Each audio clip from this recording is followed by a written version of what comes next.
Sports in the United States tend to be regional. If you want to find the best lacrosse players in the country, you're going to have to go to the East Coast. You're going to have to go up to the New York State area or maybe to the Mid Atlantic area around Maryland, but it's very regional. That's where lacrosse tends to be most popular. If you want to find the best hockey players in the United States, you would go up to Minnesota or maybe the Boston area. Football, you know that Texas, Florida, Ohio, football is king there. Basketball, they love basketball in Kentucky, don't they? Indiana. So sports tend to be very regional, and they were in the colonial era as well. First, I want to talk about the New England area. As you know, New England was founded by a religious group called the Puritans, and the Puritans lived in New England, and there was a group very similar to the Puritans in Pennsylvania called the Quakers, and these people were devoutly religious. And as a result, that's going to affect the sports development in that region.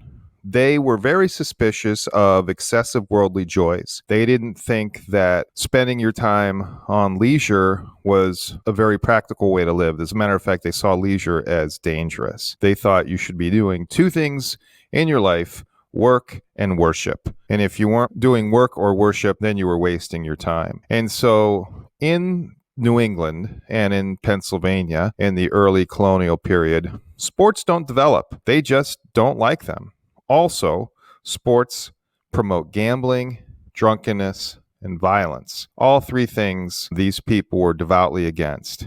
And so for that reason, we see stagnation of the development of sports in the New England area. That said, in the South, sports thrived. So the South is a region where the people with wealth are mostly men. We have plantations with large amounts of wealth, and the owners of these plantations don't really work because they own slaves and other people work for them. And so they have a lot of recreational time and they have a lot of cash. They love to drink, they love to gamble. We will see that sports in the Southern society are very stratified, meaning there are layers of what people participate in. Everyone participates in sports in the South to a degree, but certainly it is, for the most part, much different sports. We have New England, the Puritans, not much sports. The South are sports crazed. Another factor making the South an interesting incubator for American sport is the fact that the plantation owners had lots of time on their hands. And like I said, they had lots of money. So we're going to see them indulge in a lot of sports, particularly sports you can bet on. Many of them were either from England themselves or their families were from England, and they saw England as a cultural keystone. And so their sports reflected their fondness for Great Britain. And they wanted to participate in sports that were like the sports that were played in England. Things like cricket, equestrian are all going to be sports very important to the wealthy gentry of the South. And there was actually an attitude amongst them that it was part of your cultural literacy to understand these sports. If you didn't understand the nuances of cricket or you didn't understand the nuances of the hunt, then you were seen as a lesser person in that society. Here is a reenactment of cricket at Colonial Williamsburg. Colonial Williamsburg is a tourist attraction in Virginia, and they reenact the 18th century, right around the time of the American Revolution. And here they are playing cricket, which is a British game that has really never become very popular in the United States. It's popular amongst some immigrant groups, but for the most part, cricket is not a sport that most Americans are interested in, even though it's hugely popular in other places in the world, places like India and Australia. They also did things like lawn bowling. In our modern context, we have simple sports like this that we like as well. Things like cornhole, as we would call it here in the Midwest, bowling, things like that are similar in degree to lawn bowling, a very leisurely activity that you can do in mixed company, which means men and women. You could have yourself a beverage while you play, and it's not very taxing, but it is a competition. So I've talked a lot about what wealthy people did in sports, but how about lower classes in the South? Did they play sports? The answer is yes and no. They did not play many sports in the lower classes, particularly in the Chesapeake Bay, which is around Washington, D.C. today, or the Virginia area, people are working on plantations. And the life there was extremely difficult, and you worked long hours in the hot sun. And when you got home, you didn't have much time for recreational sports, and frankly, you were exhausted. So playing a sport for recreation was just not something people cared to do. However, there were some exceptions. People would participate in what we call a sport for two reasons. One was to make money because of gambling, and the other was to settle grudges. And so we do see some pretty violent sports becoming popular amongst the lower classes in the South. Sports like wrestling and fist fighting become very popular, and we'll talk quite a bit about the fist fighting aspect of it because it was pretty unbelievable. But these sports revolved around gambling or score settling. You might participate in this because you had a score to settle with somebody, or you just thought you could beat them and you were gambling your skills against their skills, and then other people would gamble as well. And these matches were absolutely brutal. We will see this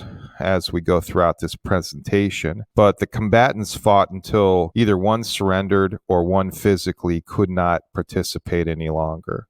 Many of the participants were disfigured by these matches, and we'll see that later. And they had permanent damage from them. It wasn't recreation. It was a very serious endeavor. In terms of the fist fighting, in the South, it was often called gouging or rough and tumble. And they could be scheduled fights to defend one's honor. In the South, your honor was a very important thing. And if somebody dishonored you, you were supposed to have a duel. If you're familiar with the musical Hamilton, you know that Alexander Hamilton, the United States first Secretary of the Treasury, was killed in a duel by another political rival by the name of Aaron Burr.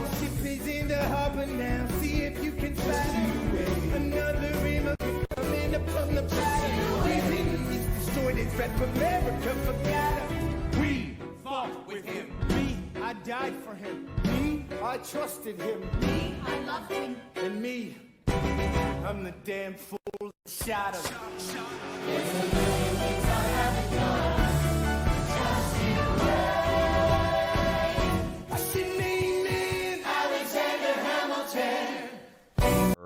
Who was also a very famous American. Duels happened back then. And for the lower classes, it was more primitive. It was a fist fight. And it wasn't a fist fight as you would see one today on television. It was much more than that. The combatants could choose to fight with rules, but mostly and often they fought without rules. And those matches are what was called gouging or rough and tumble. And it was called gouging because the surest way to victory was to gouge out the eyeball of your opponent. If you could do that, they would probably quit. They also like to focus on the testicles of their opponent. If they could dislodge one of those, the opponent would probably quit as well. And that is certainly a very gruesome way to win a contest. Here is a picture of a rough and tumble match or a gouging match where we see the combatant on the right reaching to the face of the combatant on the left and trying to put out an eyeball. And the combatant at the left is using his knee into the groin of the combatant on the right. These were brutal affairs without much rules. Let me read to you what one historian said about this. The emphasis on maximum disfigurement, on severing bodily parts, made this fighting style unique. Amid the general mayhem, however, gouging out an opponent's eye became the sine qua non of rough and tumble fighting, much like the knockout punch in modern boxing. The best gougers, of course, were adept at others' fighting skills. Some allegedly filed their teeth to bite off enemies' appendages more efficiently. Still, liberating an eyeball quickly became a fighter's surest route to victory and his most prestigious accomplishment. Here is a drawing of somebody's hands. One, they're growing out their nails real long so they can gouge out their opponent's eyes better. And this person has lost one of their fingers, or at least partially lost one of their fingers, because it's been bitten off by their opponent, who possibly is filing their teeth so they can inflict more damage. We look at the rough and tumble fighting, the gouging that happened in this country a couple hundred years ago, and we are aghast at the brutality of it. And we think to ourselves, And self-righteousness, wow, we've really evolved since those olden days. Boy, Americans were just so much more uncivilized and primitive. However, I'd like to ask the question, have we changed that much? Right now, one of the most popular and growing combat sports is bare knuckle fighting. Bare knuckle fighting is legal. It was started in 2018. They've had 15 events starting in 2018. The last event they had was December 11th, 2020. They haven't had any in 2021. They've had legal events in Mississippi, Florida, Kansas, Wyoming, and in Mexico. Now, it is not legal here in Ohio to sanction one of these bouts. The State Boxing Commission hasn't sanctioned bare knuckle fighting, but it is legal in some places in the United States. I'm going to show you a video that's awful. It is actually titled "The Bloodiest Bare Knuckle Fights." And the interesting thing about this is most of the time when you see compilations of bloody fights or, that kind of horrific stuff, it's just somebody out there on YouTube land putting those things together. The thing that's interesting about this one is this is actually a video the promotion put together. They are selling the fact that their style of fighting is bloodier than every other style of fighting, which those are pretty bloody as well. That's what their audience wants to see. At least that's what they think their audience wants to see, and I suspect they're right. So I'm going to show you this video. Be warned, it is gruesome. But I want you to also keep in mind, these are sanctioned fights. This is legal. This is a legal competition in the states that they are being held. Again, they're not legal in Ohio, but they are legal in the United States in some places. And it is televised, by the way. These are televised on DAZN, which is like a pay-per-view kind of site. And you can certainly get these fights legally all over the United States. So take a look, and I've got some more questions for you.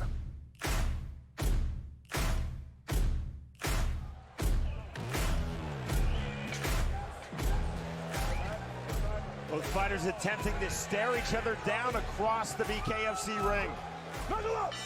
Round number one, immediate start for Lorenzo Hunt in the right, in the black trunks with the right hand, blue trunks for Reggie Pena. Notice how Pena keeps stepping down when he's throwing that straight, he's throwing that jab and dipping down, and Lorenzo Hunt's trying to land that big right uppercut as he does that. If he times that, that's going to be nasty. Fight. 40 seconds remaining, round number two. Pena trying to take it back to the inside, cupping the neck in the half-tie plum.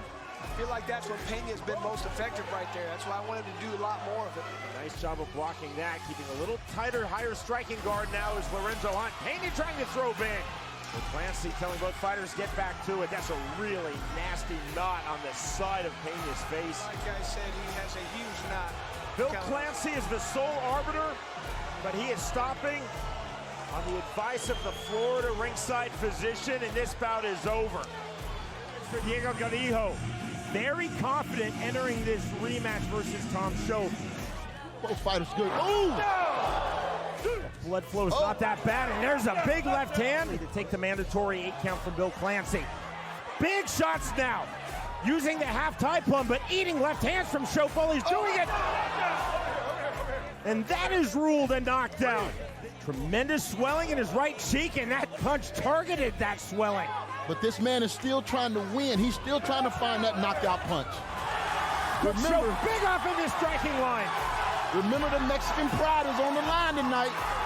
Another overhand right from Grillo. Trying to turn the tide in spectacular fashion in this bout, and Clancy calls time again. Yeah, his jaw is... Yeah, they're taking a look at the doctor again. And the victory in the rematch for Tom Shoaf, phenomenal, truly phenomenal from both men.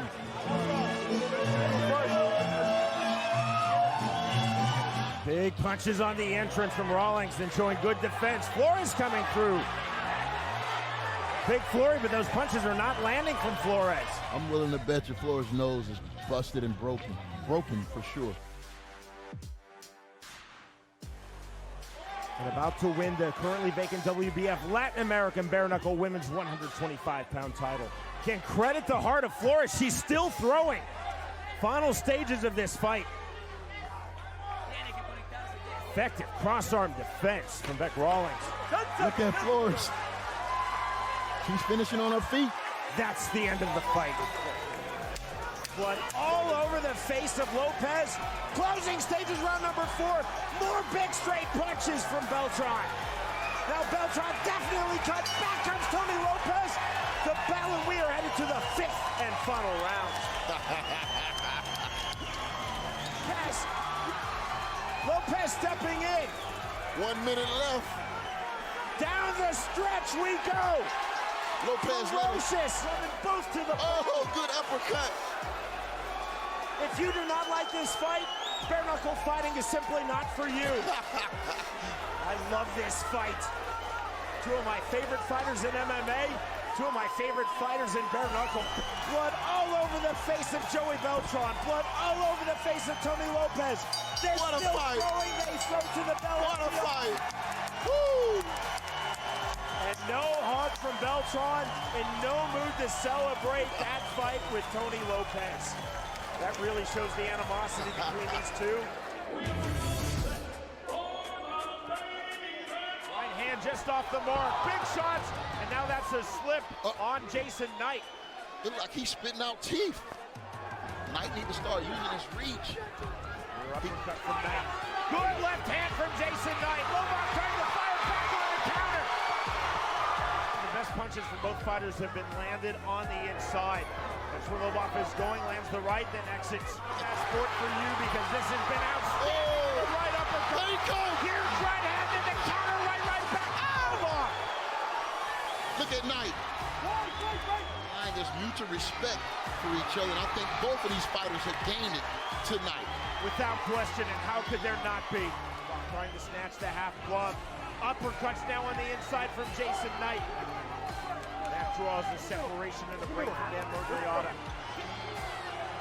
Oh! Big clip right from Knight. Oh! Back eats the right hand, the left or right. He still got time. Knight. He still has time. 10 seconds left. Another right hand. Another right hand on the step in from Knight. The turn from Lobov. Wow.